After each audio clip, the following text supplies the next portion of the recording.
Welcome to Season 6 of Paper Talk, where we talk about tips and tricks on navigating and building your small creative business. I'm Quinn Nguyen of Pingamosi. I'm Jessie Chu of Crafted to Bloom. And I'm Sarah Kim of Handmade by Sarah Kim.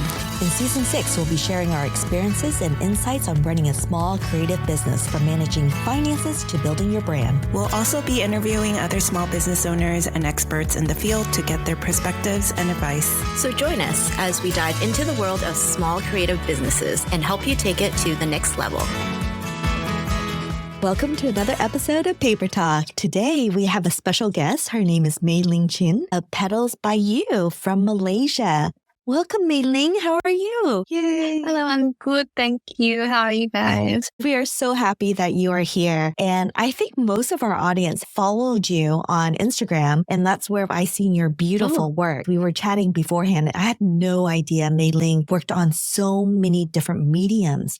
Not only does she work on sugar flowers, wafer flowers, cold porcelain, crepe paper, and what are the other mediums that I'm missing? I feel like I'm missing a few more here. Bean paste and rice paste. That's amazing. And we were talking about how in the world did you get so good at all these different mediums? Please tell us your secret. No, there's no secret. It's just practice and lots of trial and error. I went to a few classes. How I started making flowers is in 2017, April. So 7 years ago, I got engaged to my husband, and I was looking on Pinterest for DIY ideas for our wedding. And I found this thing called handmade flowers. I'm like, whoa, you can make flowers and put them on cakes. So I booked a class with some teacher in Singapore. She doesn't teach anymore. And then, I learned the rows, and that's what I did for the whole year. So I got married in May 2000. So I did rows pretty much every free time I had. And then I just did rows every day. And then I made my wedding cake, and that's that. And then by June 2018, actually Petals by You is turning 6 soon.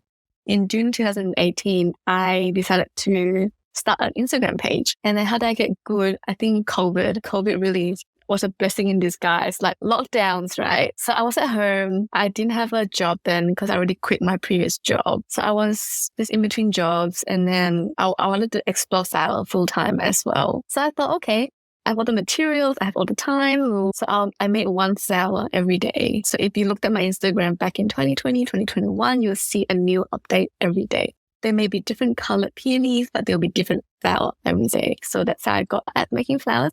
But I still think like all of us, we're still work in progress. We still have room to grow. So true. But I think my question to you is, what made you jump from one medium to the next? Because I've been doing crepe paper for like 9 years now, and I feel like I'm still learning about crepe paper. I think because they're always introducing new crepe paper weights, I'm still trying to figure out how to make all these different flowers in the crepe paper form. And I'm just so fascinated because I love wafer flowers. I love how it looks. I also love how fondant looks. Rice paste and bean paste, that's something new to me that I've seen, but I haven't really looked into. Can you tell everyone what is it just made out of rice powder that you put in water, or how do you do that? Yeah, so bean paste is white bean. I think it's a white kidney bean or something. You have to cook it, and then you got to make it really soft and then blend it. But I don't make my own bean paste. I buy the ready-made bean paste, and I add CMC powder, which is a type of edible gum that like gels everything together and let the paste dry as it's rolled thin. So that's bean paste. Rice paste, I think it's, if I'm not mistaken, it's rice flour. But I don't do those two medium anymore because I want to focus on what I'm better at, which is sugar, wafer paper, cold porcelain, and crepe paper. So back to the question before where you were like, why did I jump from one to another? It's not because I've mastered one medium. It's because I like to try different things. Like, for example, if you see my recent work on my Instagram, the Icelandic poppies, those really crinkly petals. I tried making that in all the medium that I know, and then until I tried it in crepe paper, I was never satisfied. The colors would look good, but there's just something off about the petals. And then as soon as I tried it in crepe paper, I'm like, whoa, this is the medium for this flower. Yes, definitely, 100%. Yeah, so I think it's like each medium have their pros and cons, and all of them have some flowers, they look better in sugar, some flowers look better in wafer paper, something like that. Yeah, that's why I jumped. And also because mainly during COVID, everyone was really into wafer paper. And I thought if I had to do classes, I had to learn wafer paper. Yeah. What flowers did you make for your wedding? Was it made out of wafer paper? Just roses and hydrangeas. Out of or sugar.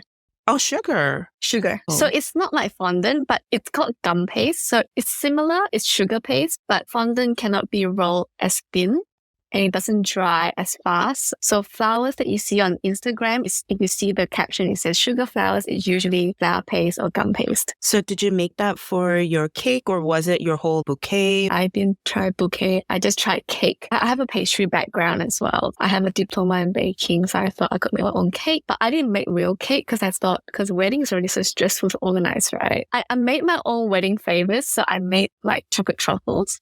So that was one huge task. And another task was the wedding cake. So I made faux tiers. I used drums. I wrapped it in fun. I did some frill. Then I just really simple decoration on the cake itself. And then I put sugar flowers that I made, sugar roses, just roses, because it's all I knew how to make. So cute. You'll have to share some photos of your wedding cake with us so we can share it with our audience.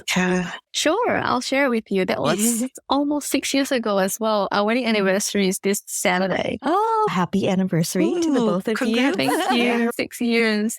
So we got married. We've been married for almost 6 years. And then Petals by You has been around for almost 6 years as well. It's because my husband was encouraging me to share my work on Instagram. And that's how Petals by You came about. Oh, that's so wonderful having a supportive husband. Yeah, very. So from all the mediums that you have, which one's your favorite? My favorite, it's hard to choose, but if I had to choose, it would be the non-edible ones because the possibilities are endless for those. You don't have to worry about it being food safe, edible. You can use like threads, ribbon, everything, anything that you can think of. So I like cold porcelain because I don't know, I just feel like crepe paper is good, but there's something about the paper that makes it look like if you look really closely, if you're really critical about the work, you would think that, okay, crepe paper can be realistic, but not as realistic as cold porcelain. I like to aim for real, but I don't necessarily produce realism because we're still artists at the end of the day, right? So we have our own style, our own coloring method. We may have inspiration in front of us, whether it's fresh flowers or pictures from Pinterest. But at the end of the day, we are the artists, so we have the creative freedom to do whatever we want. Yes, so true. How did you turn to teaching? I'm so curious because you actually have a huge following and lots of students that actually learn from you. Have you always been a teacher? I have a huge following. You mean before flowers or just for Petals by You? Petals by You. Oh, okay. I have to explain why it's called Petals by You first. Yes, please. When we were brainstorming what Instagram handle to create for my flowers, we were talking about sharing the technique to other people who might be interested. That's why it's Petals by You. So like students, you guys, instead of Petals by May Ling or May Ling Chen or something. That's why it's Petals by You. So I started sharing photos of my roses. I did not think that I would get any inquiries for learning, for people who want to learn from me. Because I was a nobody back then, right? I'm 50, 10 followers or something. But actually people there's all of May Ling, do you do classes? And I said, I don't have classes, but what about one-on-one? And then they were very keen. So I thought, okay, if there's one person who's interested, maybe there's many.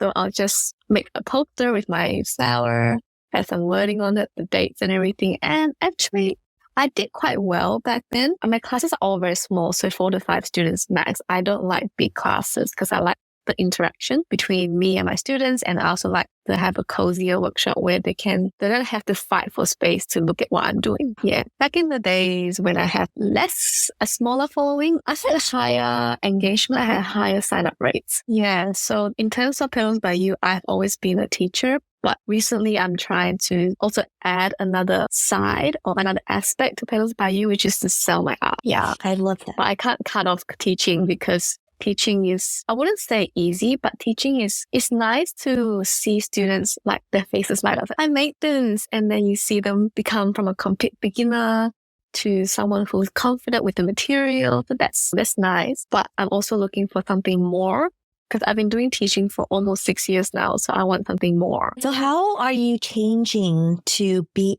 an artist that sells your work versus teaching? How are you selling your work? Are you selling it toward galleries? Because your medium is so versatile. Are you doing more on events where they need edible flowers, or are you focusing more on cold porcelain where it's a beautiful piece that people can have at home? For selling, I don't sell edibles because those flowers are designed for cake that they're meant to be food safe cakes. Food safe flowers that can be placed on cake. I have this artist attitude where if it's my flowers, it has to be my design, not on your cake kind of thing, which is why I resisted selling flowers for the longest time. My husband's like, why did you not sell flowers? And now all of a sudden you want to start selling flowers, right? But now I have, because my studio's actually located in a building in Kuala Lumpur called GMBB. And this is an art-centered community mall. So most of the tenants here, they are either craftsmen, artisans, or artists. So having moved here since October last year, I realized that there are a lot of things that I can do. I don't just have to teach. I don't just have to sell, do events. I could do exhibitions. I could put my name out there and have brands approach me to maybe put my flowers on consignment, which is what I did yesterday. So a Japanese chain bookstore called Sutaya Bookstore approached me, I think a month or two ago, asking me if I was interested to exhibit and also sell my flowers for Parents' Day. So they change the exhibits every 2 months. So now May and June is like Parents' Day theme. So flowers is very fitting. So I thought, okay, since I have been thinking about moving towards selling flowers, why not just take on this chance? That I don't have to worry too much about shipping yet. Just gauge the interest and generate the awareness that yes, this May Ling, she is a teacher, but she's also starting to sell. And so yesterday I went to set up. So I think if you go on my Instagram, you'll be able to see the video and the photos that I have posted. So those flowers are co-posted and crepe paper. I don't feel comfortable selling edible flowers in that setting, even though they can last if you protect them properly. But I want something that's easy to care for. So crepe paper is very easy to care for because it's paper, right? As long as you don't get it wet, it's fine. And compost is a bit more technical. You have to make sure that the flower is constructed properly so that a structure holds. But I've had those flowers in my studio for, I think, at least 6 months. Some of them are at least 2-3 years old. And they're still as beautiful as when I first made them. So I thought, okay, it's a good chance. I have a friend in Melbourne that she mentioned to me that I should call them my passion project pieces because I didn't make them specifically for sale, but they are my passion project and they're art pieces. That's why the flowers that I display in the Sutaya bookstore is not a lot. And I don't restock. It's just once off, one of a kind. There may be 2 white ranunculuses, but they look different. So that's how I'm starting to sell. I'm not sure if I can do events because I'm a one-man show. I do everything myself. Because events you have to prepare. You have to have a team to prepare paper or porcelain and packaging. So even for the Sutaya 21 flowers, it has taken me so many hours of preparing the packaging, wrapping up everything, the glass vase, looking for packaging. And yeah, it's just very overwhelming sometimes actually. Usually the first few times is, but the more that you do, you'll get the hang of it. Just like you're trying all these different mediums, it'll go easier with more practice. Mm-hmm. And I've done bigger events where it's just me and hundreds, thousands of flowers. It's a lot of work, but you do it and it happens. I think eventually I have to start to let go and maybe hire a casual or part-time or something. Because I was talking to a friend yesterday, like the community tenants here, and they're like, there's no another May Ling. So your skill set is in making the flowers, shaping the petals. If you really want to venture into events where you have to do volume, maybe you have to focus on making the flowers and not doing the cutting, for example, Exactly. or the packaging. Because how do I charge in that case? Like, do I charge my hourly rate for the flower or do I charge the hourly rate for the packaging? Yes, Yeah, it's 2 different skill sets. it is. It's very overwhelming because once I moved in here, like the possibilities are endless. What I can do as an artist, I can teach in different settings. I can do like bridal showers or corporate events, or I could just continue teaching my bakers or one-on-one classes, or I can sell on consignment, or I can sell my website, or I can sell to walk-ins or appointment-based.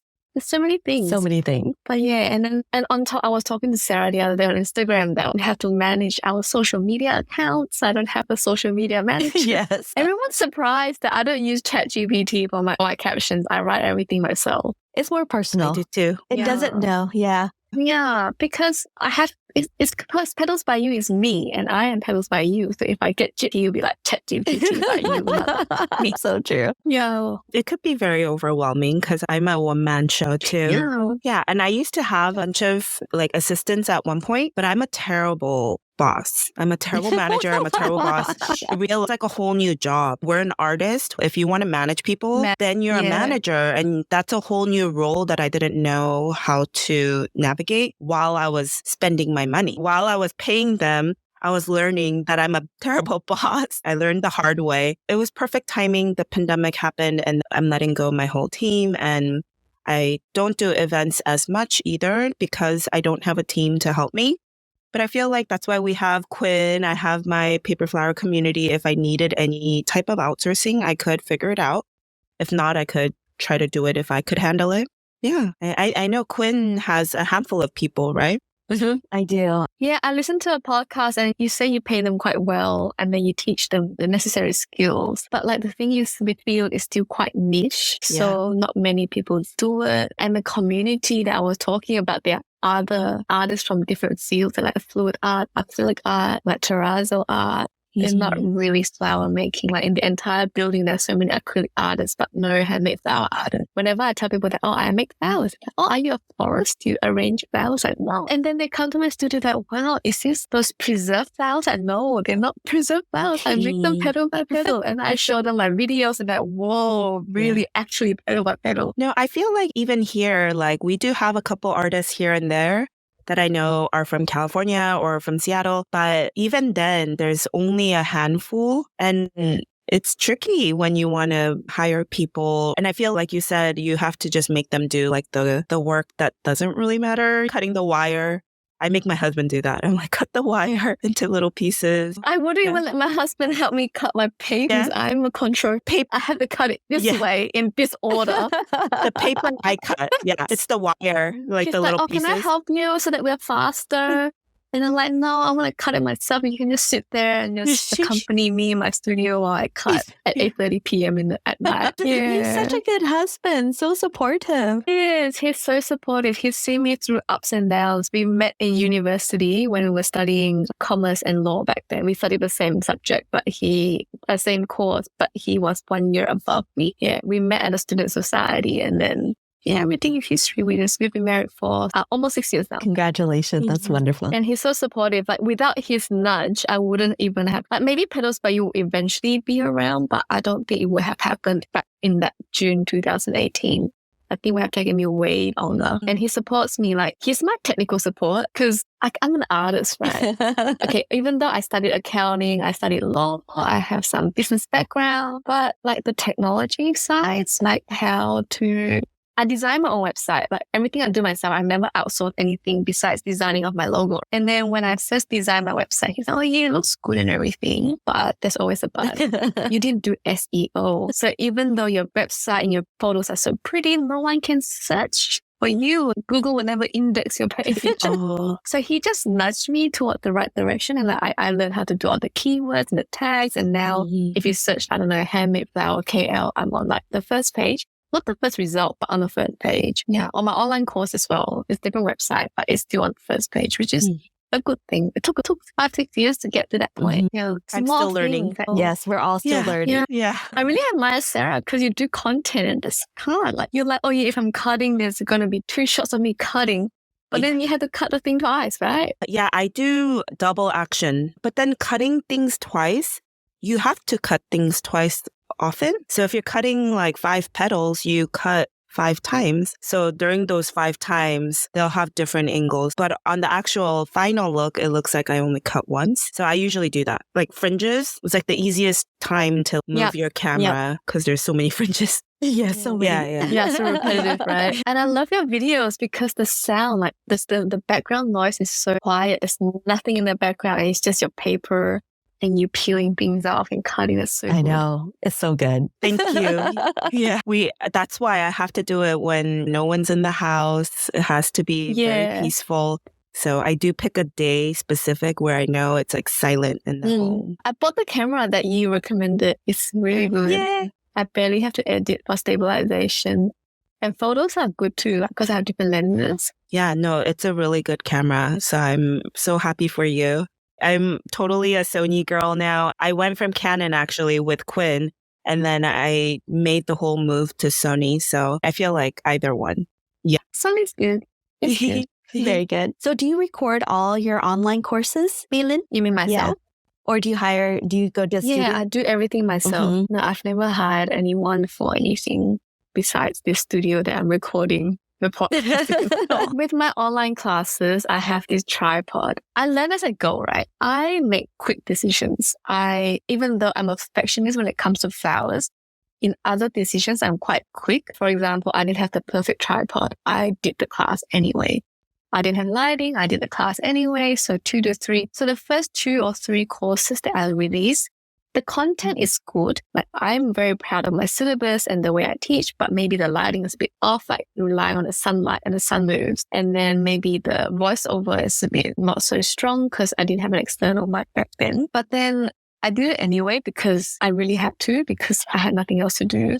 And people were selling online courses and I had to be in the life. But eventually, as my courses started to do well, I bought a proper tripod where it's like you can do the top-down view. But I had to hang a bottle at the end to weigh it down. And then I moved on from iMovie to Final Cut Pro. When I made the move, I'm like, whoa, there's so much flexibility. Everything is so manual. You can do whatever you want. iMovie was so restrictive. I guess it was free.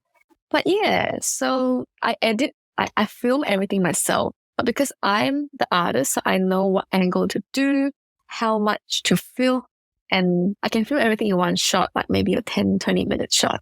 And I just do minor editing. And then in terms of voiceover, I do it with a mic because I didn't have those clip-on mics back then. Yeah, so I do everything myself, the editing, the captions, recording. I didn't used to write a script, but I've started to write a script because I talk a lot. Yeah, that's great though. I do everything myself. Like I said, I'm a one-man team. I literally just do everything except for the tech IT stuff. That's really hard for me. I get my husband to help me here and there. I think Facebook ads like a whole different. Yes, that's a whole nother topic. Like it could be doing so well. Like the analytics could look so good, but like no sale comes. Oh, we had a listener ask us a particular question. So we've been doing a series on workshops, how to do workshops, how to prepare for the workshop. And one of the questions like we haven't answered is, how do you bring students to your workshop? So I know all 3 of us have lots of workshops. How do we go about selling our workshop and advertising it? Do you mainly do Facebook ads? How do you communicate to your followers that you have this workshop, and how do you make them sign up for these workshops? I have a little bit more insights now that I have moved to this studio, but previously I relied a lot on ads, but they would reach people that may not be actually interested. It depends on what they search for and things like that. And then it's hard to do ads for workshops, I think, because especially here where not many people know about it. So I try very hard in my content. I do a lot of reels. I do a lot of photos. I do a lot of stories behind the scenes, especially reels. I think the maximum duration is a minute and a half, right? So sometimes I would upload like a minute and a half worth of real-time video, but edited. And I will have only done 3 leads. And it's just to show them that this handmade thing takes time. And if you want to learn, I'm available to teach you the full deal. After I moved into this building and after I had more thought about to bring students in, I realized that for something so niche like flower making or composting or crepe paper, something that's new to people, you really need to be like Costco or like supermarket and give them taste tests. Yes, so true. I don't mean free classes. I did one free class once. And the response was so good, I had to turn 20 people away because I only had 8 spots, right? It filled up in 30 minutes. That was fine. But I realized that I can actually give them taste tests, but they pay a small fee. Like, for example, I do like a crepe paper poppy experience class. I call it the experience class, where you come, you experience my studio, you experience my teaching, you experience the flower making process. I don't go too in depth in the processes. I don't teach you color theory, for example. And just 2 hours, you just make the flower and everyone walks away with a beautiful flower, because I make sure that happens. I don't help them, but I design a syllabus in a way that if it is experience, it is a beginner friendly to be done in 2 hours course. And then I give them a free kit that has a small paintbrush, a small bottle of glue, a selection of papers, and some wires. Just things that they may not have. So all they need is a pair of scissors or maybe eyeshadow, and they can make another crepe paper poppy, for example, at home, which I've had students done that. And they're like, oh my gosh, I can't believe I did it myself at home without you. And I cut my paper as well. So that's the thing that I'm going for at the moment because my classes are not cheap. In ringgit, it's not cheap. If you convert, then I guess it's very affordable. But in ringgit, I would sell for 1,000, 2,000, or maybe that's for one-on-ones.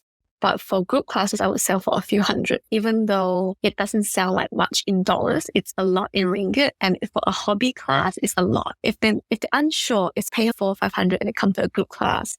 And then they realize, oh no, this is not what I like. It's not what I want to do. I can't put this in my business because it takes too much time to master. A lot of people actually don't end up doing the flowers after they've come to my class back then because they thought that it's easy. They thought it's easy to pick up like cake baking or something. But it took me 6-7 years to really get to this point where I'm comfortable in saying, oh, I'm a handmade flower artist. I'm not even a master. I'm just a handmade flower artist. So this taste tester experience workshop thing has helped. It has generated interest and it has generated more awareness of this medium or this field. And then maybe, I don't know, 1 out of 20 people would be inquiring about further classes. So I think that's the direction I'm heading at the moment. I'm not a professional marketer, so I'm not sure. I'm also struggling to get sales sometimes, but what I feel works at the moment for me. How about you, Sarah?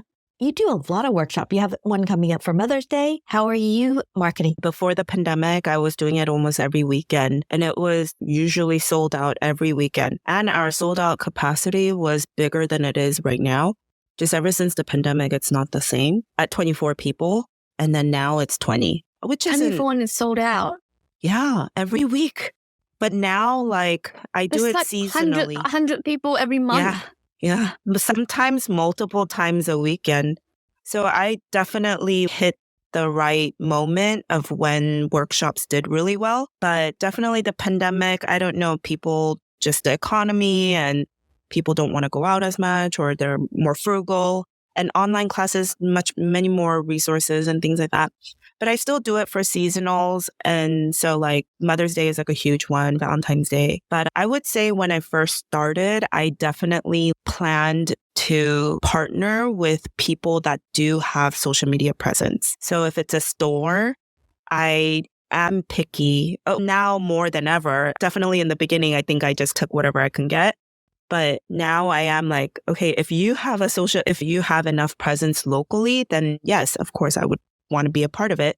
And I wouldn't have such a hard time having people sign up for my class. Whoever you're teaming up with that could host you needs to be they need to have a tight community that's willing to support them. Because then it's so hard for me to sell all the tickets. If it's just me marketing the whole time, I only have so many people too that wants to take my class and like whatever. I used to do it at a store called West Elm, which is like a home furniture store. And so they would have a flyer outside like during the week saying that they would have these events. So then there's like awareness. Or I used to do it like at this really cute San Diego, like they sell plants. It's like a really cute store and they're huge in their community. And so I didn't have to do any marketing basically. They were like, oh, Sarah's coming to make flowers, come. And then all these people would sign up. So I really think you need to make a plan to figure out like how could you team up with someone that has a strong community. And then of course, I want to benefit them too. So I need to be able to market myself as well. But it helps if you could market with someone else. That's why I think craft fairs work because there's so many different vendors and they're bringing all their followers. So then you get to get your name out there, right? Like I don't like craft fairs either because it's always such a big turnout or a terrible turnout. So it's always scary and a lot of like social anxiety just because you have to talk to all these people. But you get to be in a community of people that are bringing other people. Your followers will follow the other artists and they'll shop at your store. So I think of it like that. What about you, Quinn? You did a really special workshop for the Garden Rose. You teamed up with some florists, right? Yes, I did. The Garden Rose hasn't quite happened yet, so I've been trying to market that piece out. But I was thinking about how to answer, like, how do I get my students in? And it's been really interesting. I've had a lot of people reach out to me to teach at their facility. So in Seattle, we're very tech heavy. The surrounding greater Seattle area is very artistic and we have a lot of islands. A lot of people retire over there and they're always looking for crafts and activities to occupy their time. And so I've done one at Lummi Island.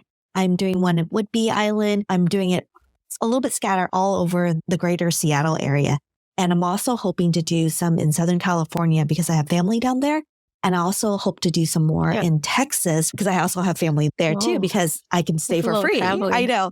But I really enjoy it because it's a great way for me to see my family. But I was thinking about during COVID, I've actually had a lot of university reach out to me. And I think the largest class I've done was with the North Carolina University alumni.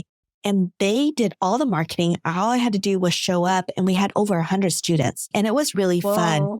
And I actually pulled Jessie Chu in to help me moderate, check the comments, because we were doing the Awesome Blossom workshop at that time. And we had over 100 students in that too. And it was really fun because we got into this great system where I was teaching, and then Jessie would be filling out the questions. And then she would know when people were puzzled but didn't know how to ask the question. So she would jump in and clarify things. And then in Awesome Blossom, Jessie would be teaching and I would do the same thing that she was doing.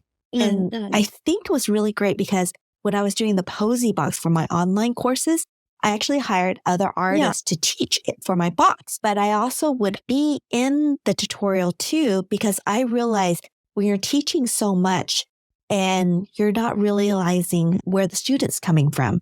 And so I was almost acting like the dumb students, like, oh, I see that you're doing that. Can you do that again? Because I didn't quite see it because I wanted people to recognize how important that step was, or maybe she didn't do it in the proper camera angle. So I would ask her to do it again. So those are certain things that you might think about when you're trying to teach either online or if you want to teach in person. It's just networking. And I think that's one of the hard things for artists.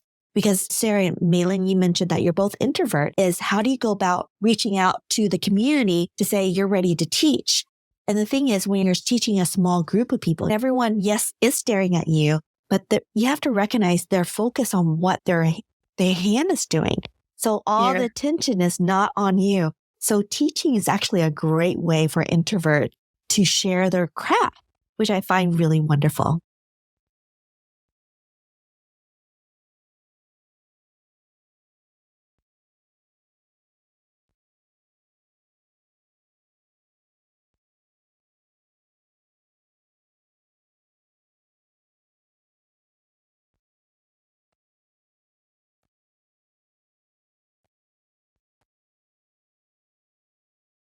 Yeah.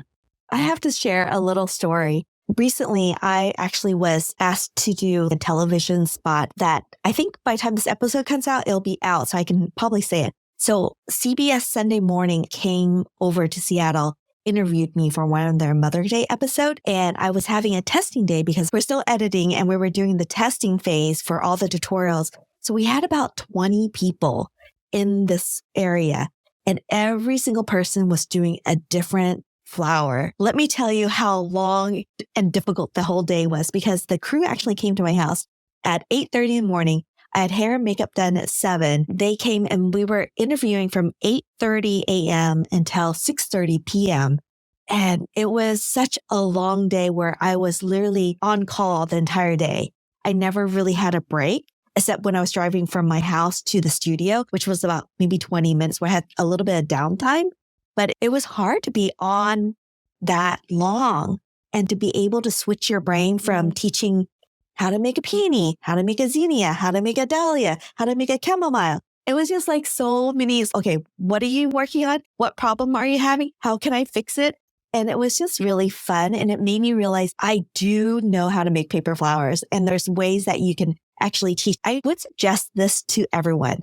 If you're thinking about teaching, think about bringing some close friends in and teaching multiple flowers all at once because it really switches something in your brain that connects the dot and make you teach differently because you need to explain in a much simpler term. And because you're so stressed out about teaching all these different flowers, it's just something happens. And it just makes it a lot easier. Oh, I have confidence that I can teach because I just taught 20 different flowers in over 3 hours. And it was crazy. That's amazing. I don't know how to teach multiple flowers in one go. You just have to do it. I never knew I could do it until I was put in that situation. And I was like, oh, I think my tutorial in the book is good because people actually walked out with flowers that looked like what I wanted them to do. So that was great. Yeah, because sometimes for teaching, like the students have different speeds and they have different like progress in picking up the technique. Yes. So I find that is difficult to handle already. And sometimes they'll be late or really late. They had to start the class first. So I don't know how you would do the multiple flowers in a single class. It was hard. Because the one flower in the single class is already hard enough. But I'm like Sarah, like, for example, like I'm an introvert as well, but I'm always nervous before class. But when the class starts and when I'm like in the zone talking about what I'm good at, it just comes naturally. I have all this information coming out of my mouth and then just telling them everything I know. And yeah, but obviously my battery will be drained by the end of the session.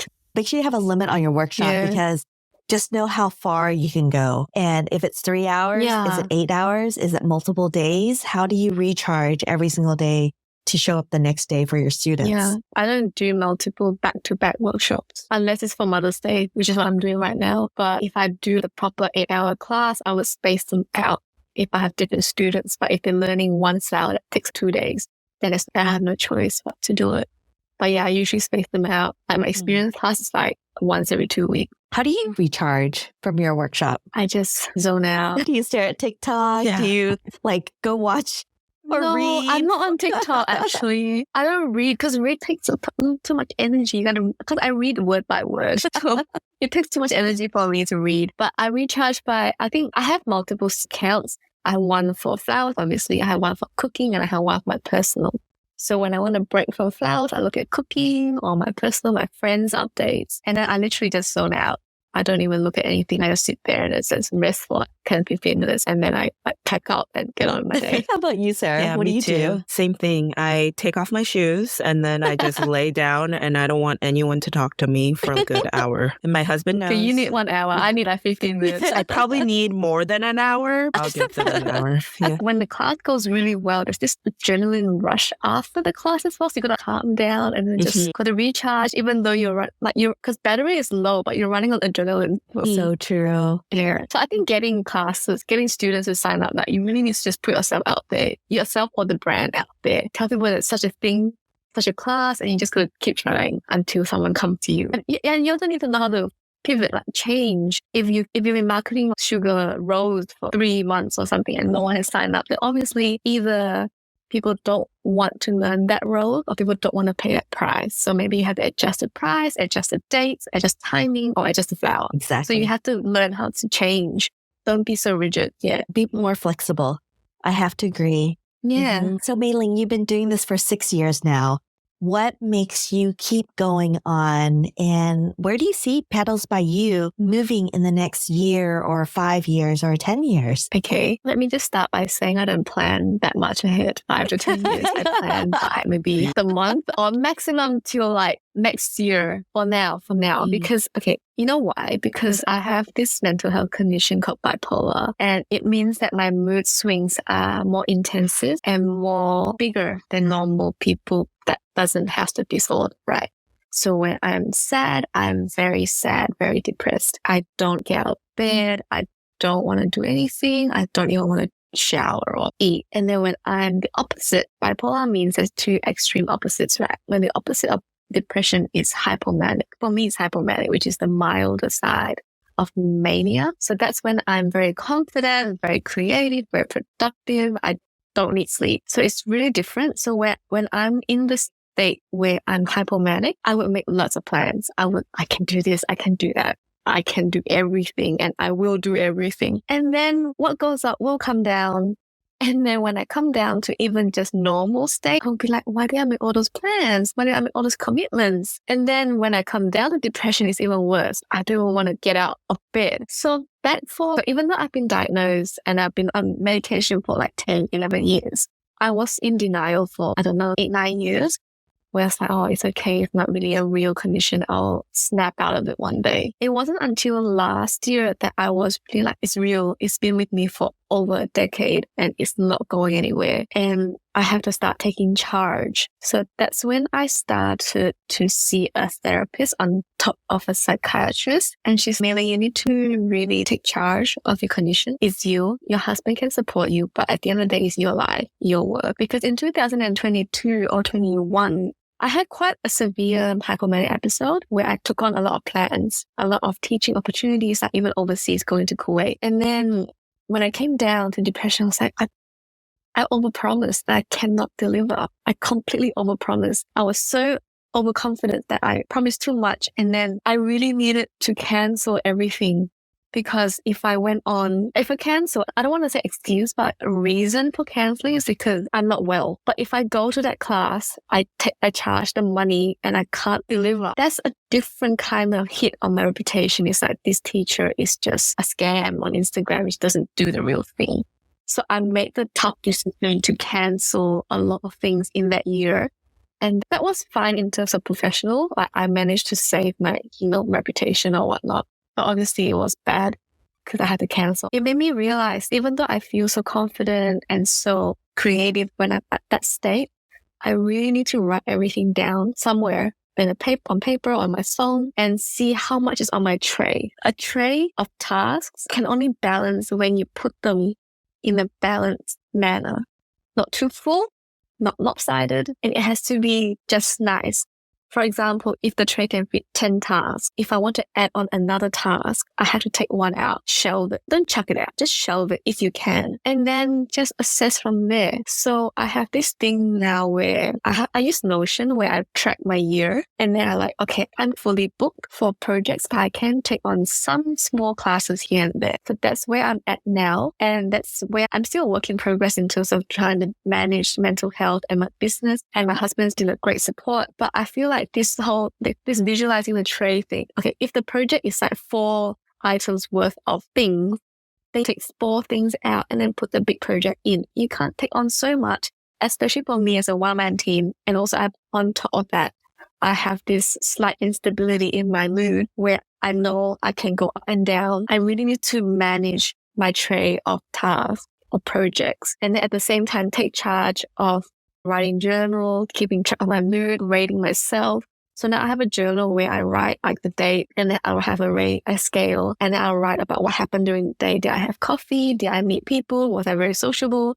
And then I'll rate, was I depressed? Was I normal? Or was I manic? So I have been normal for quite a while now. So it's really good. Yay. I've been quite stable. Yeah. And it's a really long story, but basically I'm trying to say is that it's hard. Like even people without disorders have mood swings, and even they have bad days and good days. But my disorder makes my mood swings magnified. It's a bigger scale. So I have to multiple things at once. So one thing is that I have to bring the graph, flatten the graph so the mood swing is more manageable. And then another thing, I need to manage my tray of projects. I need to know exactly what I have promised, whether I can deliver. And then if I want to take on more exciting projects, do I postpone something to next year, next month, or do I not take it at all? I need to be realistic. So true. Yeah, it's great advice for everyone. Even though it's a common issue, especially after COVID, where we were all cooped up at home, like my doctor said, the depression rate has gone up a lot. And then even though it's a common problem, it doesn't make it any easier. And even though I've been dealing with it, living with it for 10, 11 years doesn't make it any easier either. I know what's coming, but when I'm in it, it's hard.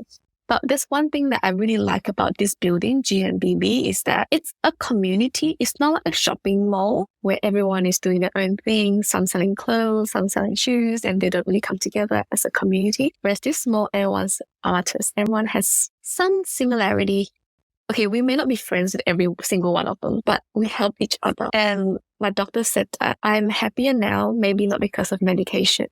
It's because of external factors. I have a sense of purpose. My sense of purpose is making flowers, and it aligns with my skill set, and it aligns with my career.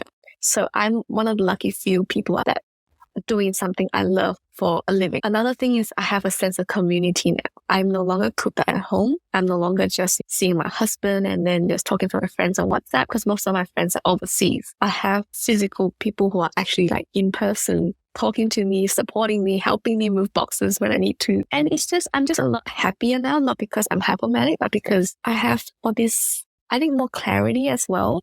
But yeah, I think I'm still a work in progress. They say this is a lifelong disorder. I just gotta learn how to manage. And I think with being in this, like my husband always says, like the best thing that happened out of this studio is not about business, it's about the community that I have met and built. They may not be flower making community, but they're still a community nonetheless. Yeah. I love that so much. That was a really long. No, I love that.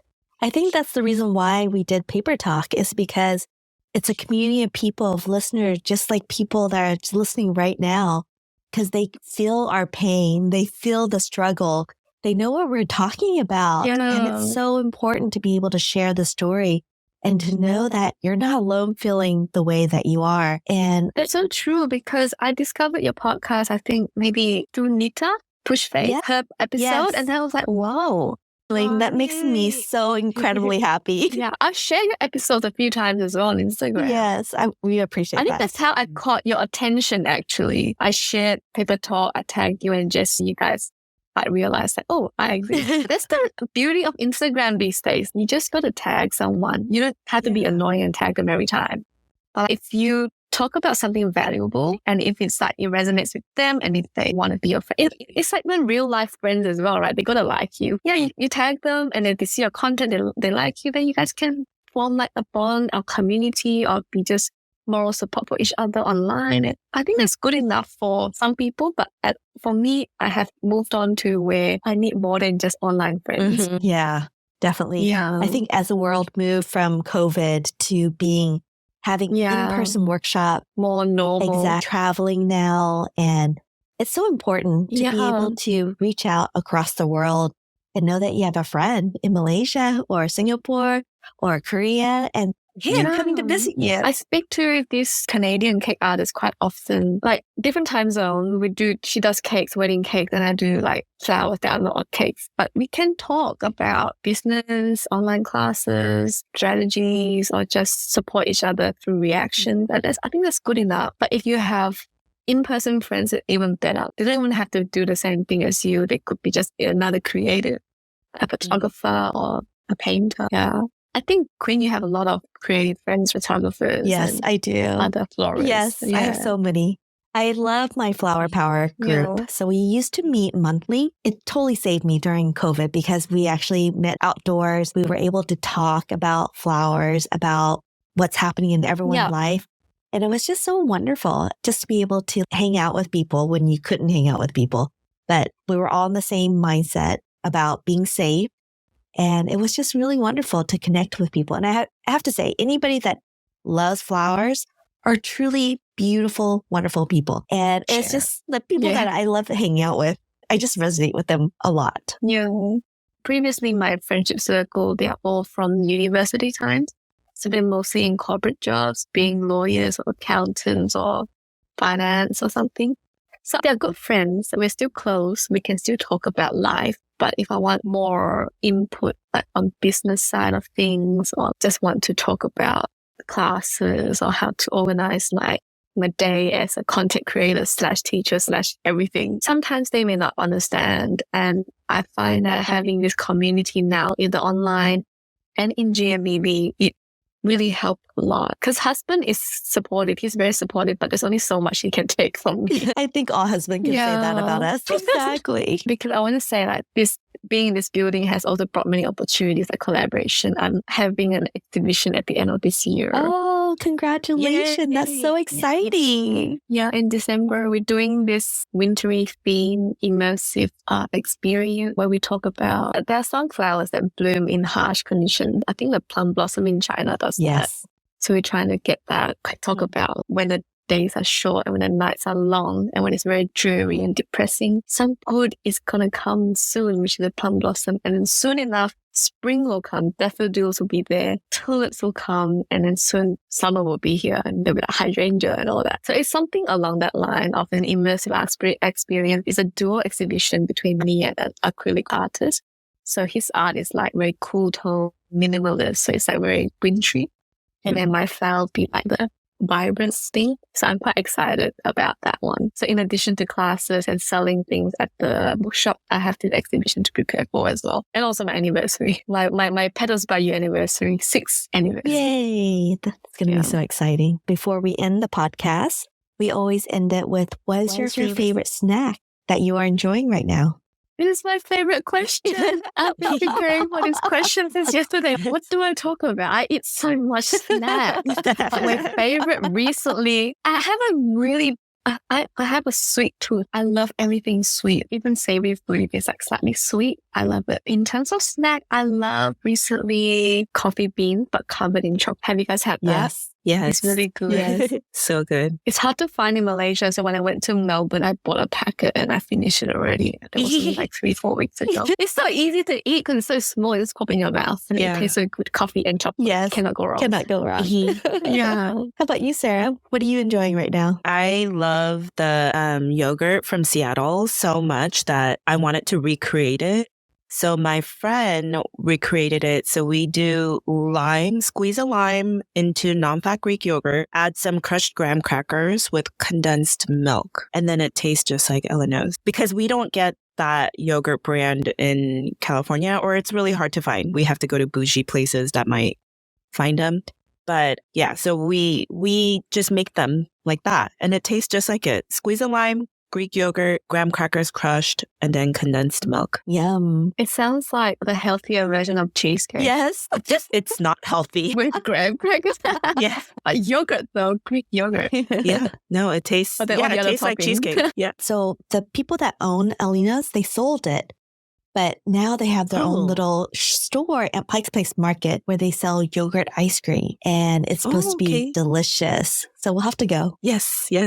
I wish I could go to America again and meet you guys. Yes, please do one day. I know. Please. Yeah, it'd be so nice to talk in person. Yes, 100%. It's so much better. I loved it when Sarah reached out to me and said, "Lynn, come meet me for coffee." I was like, okay, let's do it. I think you can imagine us being like this, so excited, talking about flowers and everything. Yeah. Laughing. It was exciting. As well, I'm gonna learn from you how to use the camera properly. Yes, and make social media content. Yeah, it's so hard because things keep changing. Do you chase the trend or do you stay true to yourself? Stay true to yourself. It's hard. It'll last way longer. Yes. Yeah, because then you'll be more consistent. That's very true. You have more motivation. You won't be burnt out by chasing the trend. Exactly. Yes. So now I just post whatever I want at random times as well. I love that. Sometimes I wake up at 5 a.m. and I have nothing to do and I just post. It doesn't really matter if no one's awake at that time. I just do it and I get on my day. Because when I used to chase the timing, like it's just so tiring and it may not even work sometimes because we get changed. I know. The algorithm. We could do another episode on the algorithm. Yeah, we should. But we could get like a I did have that on the list for you guys. Yeah. Nice. I can't wait for the episode. What about you, Queen? What's your favorite snack at the moment? So Is it the yogurt ice cream? it is not. So I actually been drinking a lot, but it's like tea. So I've been making my own. It's really cold in Seattle lately, but I've been loving just putting a pot. What season is it? Spring? It is spring for us, but it feels very cold. Like I'm wearing like a sweatshirt hoodie because I'm so cold. Okay. I've been making just a pot on the stovetop, just ginger. And then I've been trying to watch how much sugar I'm intaking. So I've been cutting up apples and just putting it in with the ginger and it sweetens things up a little bit. But it's so comforting and warming. It sounds like something you could have in autumn. Yeah. Yes. Yes. It's very Like warming. you add some cinnamon or something inside. I know. I should put a thing of cinnamon in it. That's a great idea. I will do. But May Ling, thank you so much for joining us today. Thank you for having me. Yeah.